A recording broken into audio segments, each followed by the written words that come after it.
ನಮಸ್ಕಾರಗಳು. ಮೊದಲನೇದಾಗಿ ಇಲ್ಲಿ ಕುಳಿತಿರ್ತಕ್ಕಂಥ ಮತ್ತು ನಾಡಿನ ಸಮಸ್ತ ಶಿಕ್ಷಕರಿಗೆ ಶಿಕ್ಷಕರ ದಿನಾಚರಣೆಯ ಶುಭಾಶಯಗಳು. ಎರಡನೇದಾಗಿ ಬಹಳ ವಿಶಿಷ್ಟವಾದಂತಹ ಕಾರ್ಯಕ್ರಮ ಇವತ್ತು ನಮ್ಮಲ್ಲಿ ಶಿಕ್ಷಕ ದಿನಾಚರಣೆ ಕಾರ್ಯಕ್ರಮ ನಡೆಯುತ್ತಿದ್ದು, ಎಲ್ಲೋ ಒಂದು ಕಡೆ ಈ ಕಾರ್ಯಕ್ರಮದ ನಿರೀಕ್ಷೆಗಳನ್ನ ಸ್ವಲ್ಪ ತಡೆ ಹಿಡಿಯಲಾಗಿದೆ, ಹಾಕಲಾಗಿದೆ. ನೋಡೋಣ, ಅದಕ್ಕೂ ಇವತ್ತು ಸೇರಿ ಇವೆಲ್ಲ ಗುರುಗಳನ್ನ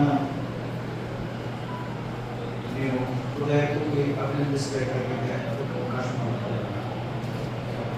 ಮೂರನೇದಾಗಿ ಬಹಳ ವಿಶೇಷವಾಗಿ ಮತ್ತು ವಿಶಿಷ್ಟವಾಗಿ ಇದು ಒಂದು ಮಹಿಳೆಯರ ಕಾರ್ಯಕ್ರಮ. ಅಲ್ಲ, ನಿಮಗೆ ಕೂಸಿ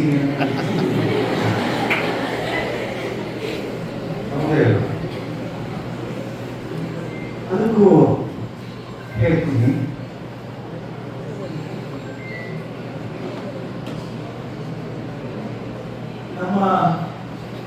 ನಮ್ಮ ದೇಶ ಪುರುಷ ಪ್ರಧಾನವಾಗಿರ್ತಕ್ಕಂಥ ದೇಶ. ನಾವು ಇಲ್ಲಿವರೆಗೂ ಏನ್ ಭಾವಿಸ್ಕೊಂಡು ಬಂದಿದ್ದೀವಿ ಅಥವಾ ಏನ್ ಅನ್ಕೊಂಡು ಬಂದಿದ್ದೀವಿ ಅಂತಂದ್ರೆ ಪುರುಷರೇ ಶ್ರೇಷ್ಠ ಅನ್ನೋ ಇವತ್ತು 21ನೇ ಶತಮಾನದಲ್ಲಿ ಪುರುಷರಿಗೆ ಸರಿಸಮಾನವಾಗಿ ಮಹಿಳೆ ಬೇಕು. ಒಂದು ಹೆಜ್ಜೆ ಮಹಿಳೆ ತನ್ನ ಮನೆಯ ಅಂಗಳದಾಚೆ ಹೊರಬಂದು ಸಮಾಜ ಮತ್ತು ರಾಷ್ಟ್ರವನ್ನು ಕಟ್ಟಬೇಕು ಅನ್ನೋ ಯೋಚನೆಯನ್ನು ಮಾಡಿದ್ದಾರೆ. ಆ ವ್ಯತ್ಯಾಸ ನೀವು ಗೊತ್ತಾಗಲಿ ಅನ್ನೋ ಭಾವನಕ್ಕೆ ನೀವು ತೋರಿಸಿದ್ದೀರಿ. ಅಂದ್ರೆ ಪುರುಷರು ಮತ್ತು ಮಹಿಳೆಯರು ನಾವೆಲ್ಲರೂ ಸಮಾನರು, ಯಾರು ಪ್ರಧಾನವಾಗಿರ್ತಕ್ಕಂಥದ್ದಲ್ಲ. ಆ ಕಾರಣಕ್ಕೆ ಕಿತ್ತೂರು ರಾಣಿ ಚೆನ್ನಮ್ಮ ಒಂದು ಮಾತು ಹೇಳ್ತಾರೆ, ಬಹಳ ಅದ್ಭುತವಾದಂತಹ ಮಾತುಗಳು. ಇಲಿಗಳಾದರೆ ಬದುಕಬಹುದು, ಗಿಳಿಗಳಾದರೆ ನಾವು ಸಾಯ್ತೀವಿ. ಏನಂತವರು? ಇಲಿಗಳಾದರೆ ನಾವು ಬದುಕಬೇಕು, ಗಿಳಿಗಳಾದರೆ ನಾವು ಸಾಯಬಹುದು, ನಾವು ಬದುಕಲಾಗದು. ಅಂದ್ರೆ ಒಕ್ಕಟ್ಟಿನ ಮಂತ್ರ ಅಂದು 17ನೇ ಶತಮಾನದಲ್ಲಿ ಕಿತ್ತೂರು ರಾಣಿ ಚೆನ್ನಮ್ಮ ಇದ್ದರು. ಇದು ಕರ್ನಾಟಕ ಮತ್ತು ಈ ದೇಶ ಹೆಮ್ಮೆ ಪಡ್ತಕ್ಕಂಥ ವಿಷಯ.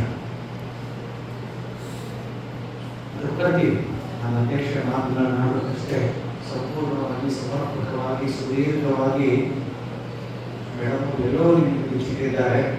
ಆದರೂ ಒಂದು ವಿಷಯನ ಕೆಲವು ಸಲುವಾಗಿ ಈ ಮಾತನ್ನ ಒಂದು ಉಲ್ಲೇಖ ಮಾಡಿದೆ. ನಿನ್ನೆ ಕಾರ್ಯಕ್ರಮದ ಒಂದು ಬಂದಾಗ ಟೀಚರ್ಸ್ ಡೇ ಕಾರ್ಯಕ್ರಮ ಇವಾಗ ಹಾಕಬೇಕು ಅಂತ ಅಂದ್ಕೊಂಡಿದ್ದೆ. ಇಲ್ಲ ಸರ್, ನಿಮ್ಮ ಕಾಲೇಜಿನಲ್ಲಿ ಇವತ್ತು ಡಿಸೈಡ್ ಮಾಡ್ಕೊಂಡಿದ್ದೀವಿ, ದಯವಿಟ್ಟು ಅವಕಾಶ ಮಾಡಿಕೊಳ್ಳಿ. ಒಬ್ಬ ಮಹಿಳೆ ವಿಶೇಷವಾಗಿ ಪ್ರಥಮ ಬಾರಿಗೆ ಭಾಷಣವನ್ನ ವಿಷಯಗಳನ್ನ ಕನ್ನಡದಲ್ಲಿ ಮಂಡಿಸಬೇಕು ಅನ್ನೋ ಒಂದು ಧೈರ್ಯವನ್ನ ತೆಗೆದುಕೊಂಡು ಬಂದಿರತಕ್ಕಂಥ ಮಹಿಳೆಗೆ ಅವಕಾಶ ಕೊಡಬೇಕು ಅನ್ನೋ ನಿಟ್ಟಿನಲ್ಲಿ ಇದನ್ನು ಒಪ್ಪಿಕೊಂಡೆ. ಮೇಡಮ್ ಅವರು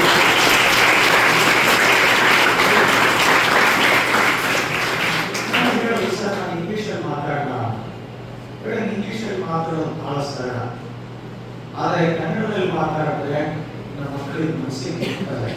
ಕನ್ನಡದಲ್ಲಿ ಮಾತಾಡಿ ಆಡ್ತಾ ಬೇಕಾದ್ರೆ ಇಂಗ್ಲಿಷ್ನಲ್ಲಿ ಮಾತಾಡಿ ಅಂತ. ಯಾಕಂದ್ರೆ ಯಾವಾಗಲೂ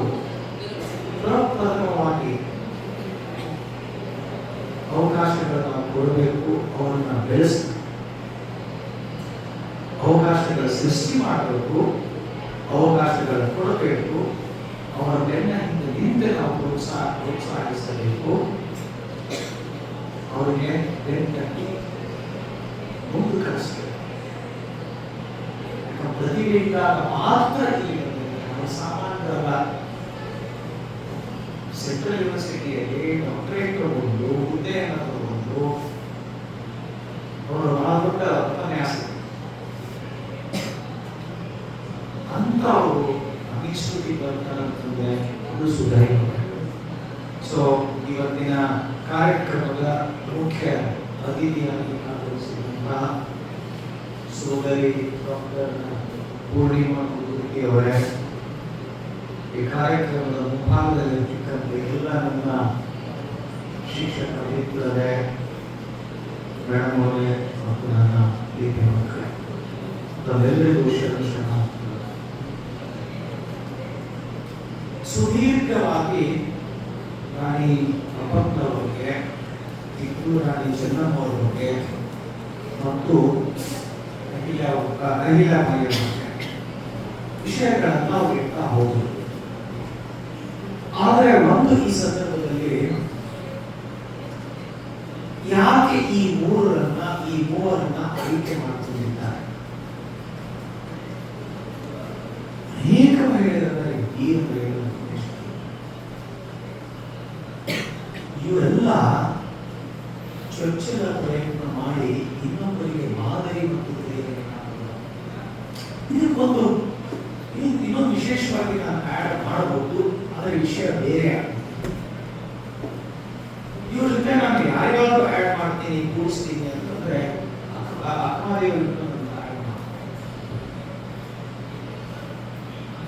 ಸಮಾಜದಲ್ಲಿ ಶೋಷಣೆಯ ವಿರುದ್ಧ ಕ್ರಾಂತಿಯನ್ನು ತಂದಿರತಕ್ಕಂಥ ಮಹಿಳೆ ಸೋದರಿ ಸಮಾಜದಲ್ಲಿ ತಂದಿರತಕ್ಕಂಥ ಕ್ರಾಂತಿಯನ್ನ, ಶೋಷಣೆ ವಿರುದ್ಧ ಅವರು ಆಡಿದ ಮಾತುಗಳು, ಅವರು ಮಾಡಿದ ಹೋರಾಟ ಇವತ್ತಿಗೂ ಜೀವಂತವಾಗಿದೆ. ಯಾವತ್ತಿಗೂ ನಾವು ಅಕ್ಕ ಮಹಾದೇವಿಗಳನ್ನ ನೋಡಲಿಕ್ಕೆ ಸಾಧ್ಯನೇ. ಮುಂದೆ 15ನೇ ಶತಮಾನಕ್ಕೆ ಈ ದೇಶದ ಇತಿಹಾಸ ತಮ್ಮೆಲ್ಲರಿಗೂ 15ನೇ ಶತಮಾನಕ್ಕೆ ಪರಕೀಯರು ವ್ಯಾಪಾರದ ಸಂಬಂಧ ನಮ್ಮ ದೇಶಕ್ಕೆ ಬರ್ತಾರೆ. ಈ ದೇಶದಲ್ಲಿರ್ತಕ್ಕಂಥ ಸಂಪತ್ತನ್ನು ನೋಡಿ ಬೆರಗಾಗ್ತಾರೆ. ಆದರೆ ಅವರ ಮನಸ್ಸಿನಲ್ಲಿ ದುರಾಸೆ ಹೆಚ್ಚಾಗ್ತದೆ. ಈ ದೇಶಕ್ಕೆ ವ್ಯಾಪಾರ ಮಾಡುವ ಮನೋಭಾವದಿಂದ ಬಂದವರು ಈ ದೇಶವನ್ನು ಆಕ್ರಮಿಸಿಕೊಳ್ಳಬೇಕು ಅನ್ನೋದು ಸಾಂಸ್ಕೃತಿಕವಾಗಿ ಶ್ರೀಮಂತವಾಗಿರ್ತಕ್ಕಂಥ ಭಾರತ ಶೈಕ್ಷಣಿಕವಾಗಿ ಶ್ರೀಮಂತರಾಗಿದೆ. ನಮ್ಮದೇ ಒಂದು ಕಟ್ಟು ರೀತಿಯಲ್ಲಿ ಬದುಕತಕ್ಕಂಥವ್ರು ನಾವು. ಮಹಿಳೆಯರು ಮನೆಯ ಅಂಗಳದಿಂದ ಹೊರಗಡೆ ಹೋಗ್ತಾ ಇರಲಿಲ್ಲ. ಮುಕ್ತ ಸ್ವಭಾವದ ವ್ಯಕ್ತಿಗಳು, ಪ್ರಜೆಗಳು ನಾವೆಲ್ಲ ಇವತ್ತಿಗೂ ಹಾಗೆ. ನಮ್ಮ ಯಾರಲ್ಲೂ ಹೋರಾಟದ ಮನೋಭಾವ ಇಲ್ಲ, ಆ ಕಿಚ್ಚು ಇಲ್ಲ. ಆದರೆ ಅಂದು ಪೋರ್ಚುಗೀಸರು ಮೊದಲು ವ್ಯಾಪಾರಕ್ಕೆ ಬಂದಾಗ ವ್ಯಾಪಾರದ ಅಡಿಯಲ್ಲಿ ಈ ದೇಶವನ್ನು ಒಳ್ಳೆ ಹೊಡಿಬೇಕು, ಲೂಟಿ ಮಾಡಬೇಕು ಅನ್ನೋ ಒಂದು ದುರಾಸೆ ಅವರಲ್ಲಿ ಬಂದಾಗ ಪುರುಷರು ಹೋರಾಟ ಮಾಡ್ತಾರೆ. ಅಲ್ಲಿ ಕೆಲ ಮಹಿಳೆಯರು ರಾಜ್ಯಭಾರವನ್ನ ನಡೆಸ್ತಕ್ಕಂಥವರು ಹೋರಾಟ ಮಾಡ್ತಾರೆ. ಆದರೆ ಕಾಲಕ್ಕೂ ಉದಾಹರಣೆಗಳನ್ನು ತೆಗೆದುಕೊಳ್ಳಿ. ಇತಿಹಾಸವನ್ನು ಸಮಗ್ರವಾಗಿ ಒಂದು ದೇಶ ಒಡೆದಿದೆ, ಒಂದು ಮನೆ ಒಡೆದಿದೆ ಅಂತಂದ್ರೆ ಅದು ಬೇರೆಯವರ ಪ್ರಭಾವದಿಂದಲ್ಲ, ಅದು ನಮ್ಮ ಮನೆಯವರ ಪಿತೂರಿಯಿಂದಲೇ ಆ ಮನೆ ಒಡೆದಿದೆ, ಆ ದೇಶ ಒಡೆದಿದೆ. ಇದು ನಮ್ಮ ಗುರುತು. ನಮ್ಮಲ್ಲಿ ದುರಾಸೆಗಳು, ನಮ್ಮಲ್ಲಿ ದುರಾಲೋಚನೆಗಳು, ಇದರ ಪರಿಣಾಮವಾಗಿ ಇವತ್ತು ಭಾರತ ಆರ್ಥಿಕವಾಗಿ ಇವತ್ತು ನಾವು ಏನೋ ಇದ್ದಿರಬಹುದು, ಅದು ಬೇರೆ ವಿಷಯ. ಇಲ್ಲಾಂತಂದ್ರೆ ಭಾರತ ಯಾವತ್ತಿಗೂ ಬೆಳೆದ ರಾಷ್ಟ್ರವನ್ನು ನಮ್ಮ ಬೌದ್ಧತೆಯನ್ನು ಬಳಸಿಕೊಂಡು ನಮ್ಮ ಮೇಲೆ ದಬ್ಬಾಳಿಕೆ ಮಾಡಿರ್ತಕ್ಕಂಥದ್ದು ನಾವು ಕೇಳಿದ್ದೇವೆ, ಓದ್ತಾ ಬಂದಿದ್ದೇವೆ. ಸ್ವತಃ ಮನೆಯ ಯಜಮಾನ ಪೋರ್ಚುಗೀಸರ ಜೊತೆ ಕೈ ಜೋಡಿಸ್ತೀನಿ ಅಂತಂದಾಗ ಗಂಡನ ವಿರುದ್ಧ ಧ್ವನಿ ಎತ್ತಿರ್ತಕ್ಕಂಥ ವ್ಯಕ್ತಿ ಯಾರಾದರೂ ಇದ್ರೆ ಮೊದಲು ಗಂಡನ ಜೊತೆ ಸಂಪ್ರದಾಯಸ್ಥರ ಕುಟುಂಬ, ಗಂಡ ಅಂತಂದ್ರೆ ಶ್ರೇಷ್ಠ, ಆದರೂ ಕೂಡ ಅಪ್ಪಕ್ಕ ಗಂಡನ ವಿರುದ್ಧ ವ್ಯಕ್ತಿ ಬೆಳೀತಾರೆ. ಗಂಡನ ಮಾತಿಗೆ ಒಪ್ಪದೆ ಸುದೀರ್ಘವಾಗಿ 40 ವರ್ಷ ಹೋರಾಟ, 40 ವರ್ಷ ಅವರ ಹೋರಾಟ ಪೋರ್ಚುಗೀಸರ ವಿರುದ್ಧ.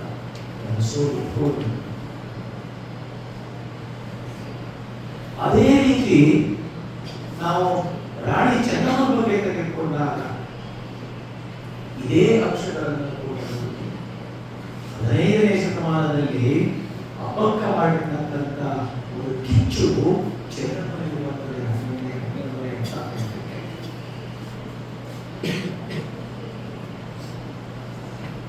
ಕಾಕತಿಯಲ್ಲಿ ಜನಿಸಿರ್ತಕ್ಕಂಥ ಚೆನ್ನಮ್ಮ ಕಿತ್ತೂರಿನ ರಾಣಿ ಆಗ್ತಾರೆ, ಮಲ್ಲಸರ್ಜನನ ವಿವಾಹವಾಗ್ತಾರೆ.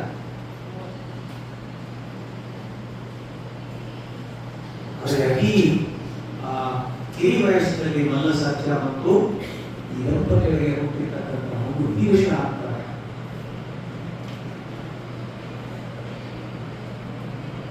ಅಷ್ಟೊತ್ತಿಗೆ ಪೋರ್ಚುಗೀಸರ ಆಳ್ವಿಕೆ ಹೋಗಿತ್ತು.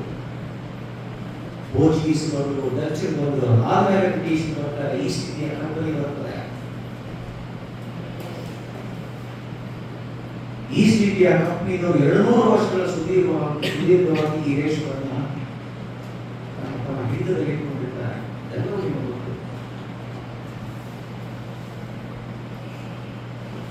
ಈಸ್ಟ್ ಇಂಡಿಯಾ ಕಂಪನಿದವರು ಒಂದೊಂದೇ ರಾಜ್ಯವನ್ನ ಆಕ್ರಮಿಸಿಕೊಳ್ತಾ ಹೋಗ್ತಾರೆ. ದಂಗೆಗಳಾಗ್ತವೆ, ಹೋರಾಟಗಳಾಗ್ತವೆ. ಯಾರಲ್ಲಿ ಕಿಚ್ಚಿದೆ ಅವರು ಹೋರಾಟ ಮಾಡ್ತಾರೆ, ಹೊಡಿತಾರೆ, ಸಾವನ್ನಪ್ತಾರೆ. ರಾಜ್ಯವನ್ನು ರಕ್ಷಣೆ ಮಾಡಬೇಕು ಅನ್ನೋ ಕಡೆ ಪ್ರಯತ್ನಗಳಾಗ್ತವೆ. ಅದೇ ಒಂದು ಮಹಿಳೆ ಆ ಸಂದರ್ಭದಲ್ಲಿ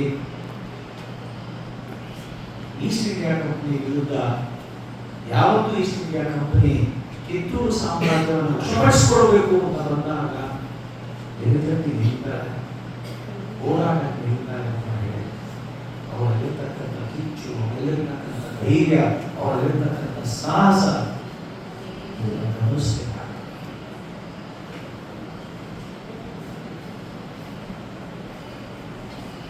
ಮೊದಲ ಹೋರಾಟದಲ್ಲಿ ಅವರ ಸೆರೆಯನ್ನು ವಾಪಸ್ ಕಳಿಸ್ತಾರೆ.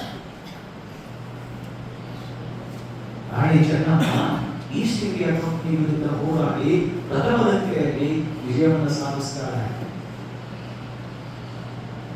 ನಂತರ ತನ್ನ ಮಗು ವಿದ್ವೇಷವಾದ ನಂತರ ಶಿವಲಿಂಗಪ್ಪ ಅನ್ನೋರಿಗೆ ದತ್ತು ತೆಗೆದುಕೊಳ್ತಾರೆ.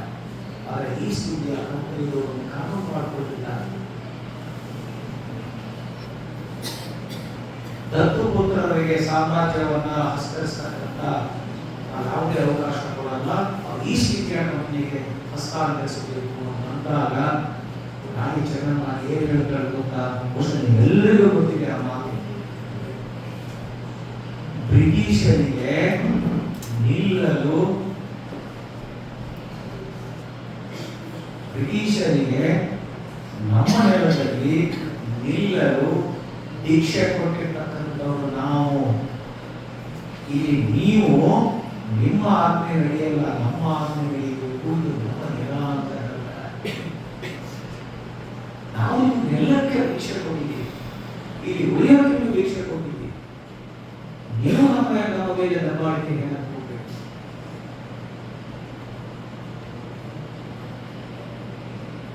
ಅಂದಾಗ ಮತ್ತೆ ಬ್ರಿಟಿಷರು ಎರಡನೇ ದಂಗೆ ಮಾಡ್ತಾರೆ.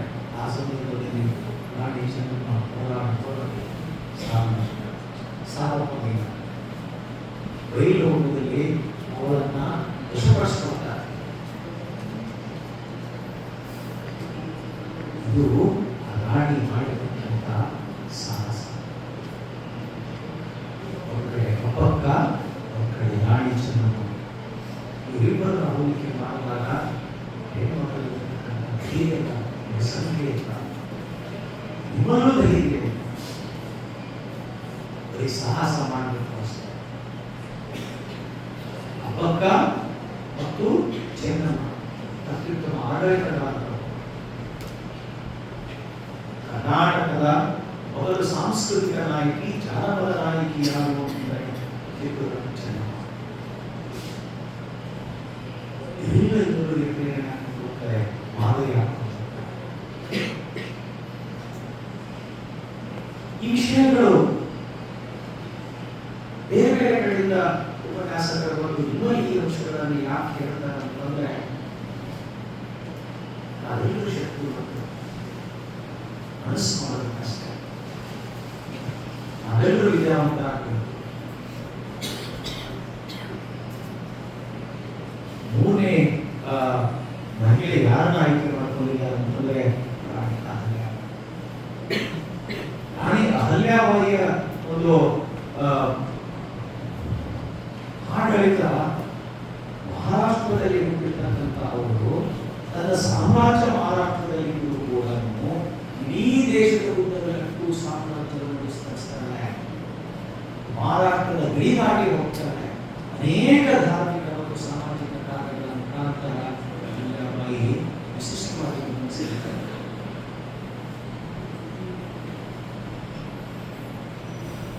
ಅನೇಕ ಮಂದಿರಗಳು ಆ ಕ್ಷಣದಲ್ಲಿ, ಅಂದಿನ ಕ್ಷಣದಲ್ಲಿ ಈ ಮೊಘಲರಿಂದ ಆಗಿರ್ತಕ್ಕಂಥ ದಬ್ಬಾಳಿಕೆ ಮತ್ತು ಅವರಿಂದ ಆಗಿರ್ತಕ್ಕಂಥ ಅನೇಕ ದೇವಸ್ಥಾನಗಳ ಮೇಲೆ ಆಕ್ರಮಣ, ಅವುಗಳನ್ನೆಲ್ಲ ಒಂದು ಪುನರುತ್ಥಾನ ಮಾಡ್ತಾರೆ. ಇವತ್ತು ಕಾಶಿ ವಿಶ್ವನಾಥ ದೇವಾಲಯ ನಾವೇನು ನೋಡ್ತಾ ಇದ್ದೀವಿ, ಅಂದು ಅವರು ಮರುನಿರ್ಮಾಣ ಮಾಡ್ತಾರೆ. ಆ ಕೀರ್ತಿ ಸಾಂಸ್ಕೃತಿಕವಾಗಿ, ಧಾರ್ಮಿಕವಾಗಿ ಅಹಲ್ಯಾಬಾಯಿ ಈ ದೇಶದಲ್ಲಿ ಗಮನಿಸಿದ್ದಾರೆ. ದಾರಿಯುದ್ದಕ್ಕೂ ನೀರು ಕುಡಿತಕ್ಕಂಥ ವ್ಯವಸ್ಥೆಗಳು ಮಾಡ್ತಾ ಇತ್ತು. ಜನರಿಗೆ ಅನುಕೂಲವಾಗಿ ಸಮಾಜಪರ ಕಾರ್ಯಗಳಾಗಲಿ ಎಂಬ ಕಡೆ ಆ ಯೋಚನೆ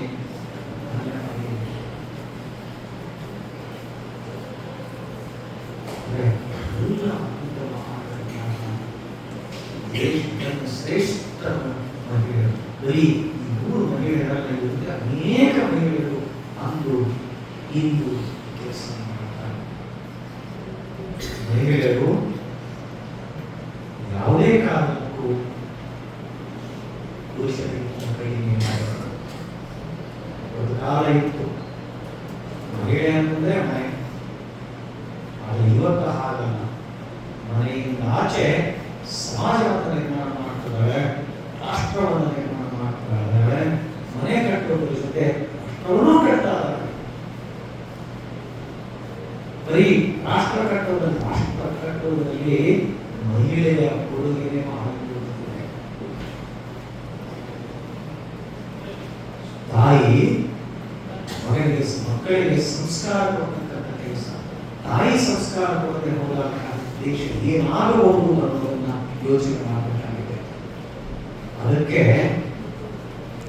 ಹೇಳ್ತಾರೆ, ಮಹಿಳೆಯರೇ ಈ ಸುಂದರ ಸಮಾಜದ ನಿಜವಾದ ವಾಸ್ತುಶಿಲ್ಪಿಗಳು. ಮಹಿಳೆಯರ ದಾರಿ ತಪ್ಪಿದಾಗ ಸಮಾಜ ದಾರಿ ತಪ್ಪುತ್ತದೆ, ರಾಷ್ಟ್ರ ದಾರಿ.